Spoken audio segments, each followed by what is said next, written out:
Caroline grew up in the heart of rural Botswana, where the landscape stretched wide and dusty, with golden grass waving under the sun's warm gaze.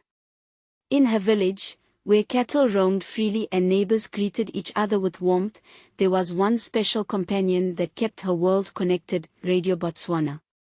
Every morning, before the sun broke over the acacia trees, Caroline would hear the familiar crackle of the radio her father had carefully tuned.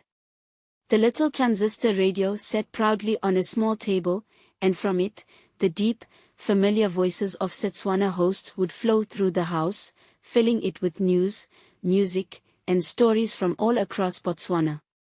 The radio was Caroline's portal to the world.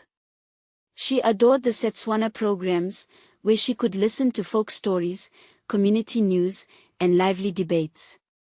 The presenters had voices that made her feel both grounded and inspired, as though they were right there beside her, bringing her laughter, culture, and pride in her heritage.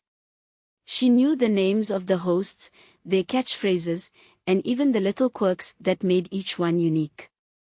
They became her friends, guiding her, comforting her, and teaching her about the world beyond the dusty roads of her village. Her favorite time was in the evenings when the community would gather around, everyone quiet as the radio played. Older neighbors would sometimes chime in, sharing their thoughts on what was said on air, or giving their own spins to the folk tales. Caroline loved those moments. It was as if Radio Botswana wasn't just a station, it was the voice of her people, the pulse of their daily lives, and the rhythm of her own dreams. As Caroline grew, so did her passion for radio.